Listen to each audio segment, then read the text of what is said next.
ଦିନେ ଗୋଟିଏ କାଉ ଭାରି ଭୋକରେ ଆକାଶରେ ଉଡ଼ି ବୁଲୁଥିଲା। ସେ ଚାରିଆଡ଼େ ଖାଦ୍ୟ ଖୋଜୁଥିଲା।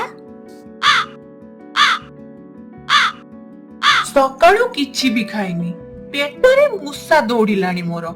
ଆଜି ଏ ଭୋକରେ ଭାବୁଛି ମରିଯିବି ବୋଧେ। ଉଡୁ ଉଡୁ ଗୋଟିଏ ଗଛ ପାଖରେ ଗୋଟିଏ ପନିର ଖଣ୍ଡ ପଡ଼ିଥିବାର ଦେଖିଲା। ପନିର ଦେଖିଲା ମାତ୍ରେ ତା ମୁହଁରୁ ପାଣି ଆସିଗଲା। କାଉଟି ଜଲ୍ଦି ଜଲ୍ଦି ସେ ପନିର ଖଣ୍ଡଟିକୁ ଉଠେଇଲା ଆଉ ସେ ଗଛର ସବୁଠୁ ଉଚ୍ଚ ଡାଳରେ ଯାଇ ବସି ପଡ଼ିଲା।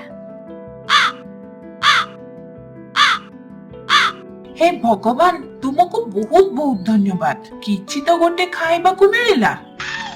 ଆକୁ ମୁଁ ଧୀରେ ଧୀରେ ପୁରା ଆରାମସେ ଆନନ୍ଦରେ ନେଇକି ଖାଇବି।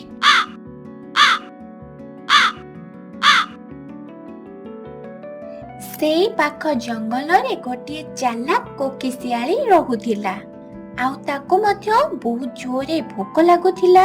ତାର ନଜର ପଡ଼ିଲା ସେଇ କାଉ ଉପରେ, ଯିଏ ତା ଥଣ୍ଟରେ ଗୋଟିଏ ପନିର ଖଣ୍ଡ ଧରିକି ଗଛ ଉପରେ ବସିଥିଲା।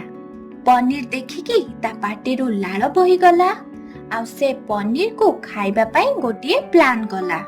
ସେ ଗଛ ପାଖକୁ ଗଲା ଆଉ କାଉକୁ କହିଲା, ତୁମେ ଆଜି କେତେ ସୁନ୍ଦର ଦେଖାଯାଉଛ କାଉ ଭାଇ। ମୁଁ ଆଜି ପର୍ଯ୍ୟନ୍ତ ତୁମ ଭଳି ଏତେ ସୁନ୍ଦର କାଉ ଦେଖିନି। ତୁମ ଆଖି ଦୁଇଟି ବହୁତ ସୁନ୍ଦର ଓ ତୁମ ପର ବି ଭାରି ଚମତ୍କାର। କାଉଟି ନିଜର ପ୍ରଶଂସା ଶୁଣି ଭାରି ଖୁସି ହୋଇଗଲା ଆଉ ସେ ଖୁସିରେ ପୁରା ଗଦଗଦ ହୋଇଗଲା।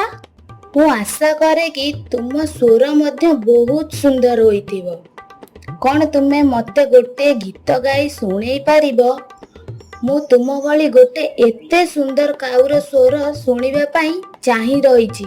ପ୍ଲିଜ୍ କାଉ ଭାଇ, ଗୋଟେ ଗୀତ ଗାଅ। କାଉଟି ନିଜ ଏହି ମିଛ ପ୍ରଶଂସା ଶୁଣି ଭାବନାରେ ଏତେ ବୁଡ଼ି ଯାଇଥିଲା କି ସେ ଭୁଲି ହିଁ ଯାଇଥିଲା ତା ଥଣ୍ଟରେ ଗୋଟିଏ ପନିର ଖଣ୍ଡ ଅଛି। ଯେମିତି କାଉଟି ଗୀତ ଗାଇବା ପାଇଁ ମୁହଁ ଖୋଲିଲା, ପନିର ଖଣ୍ଡଟି ତା ପାଟିରୁ ଗଳି ପଡ଼ିଲା। କୋକି ଶିଆଳିଟି ଝଟ୍ କିଣା ଯାଇ ସେ ପନିର ଖଣ୍ଡଟିକୁ ଉଠାଇଲା ଆଉ ଜଙ୍ଗଲ ଆଡ଼କୁ ଦୌଡ଼ି ପଳାଇଲା। ହେ ଭଗବାନ, ମୁଁ ଏ କ'ଣ କଲି?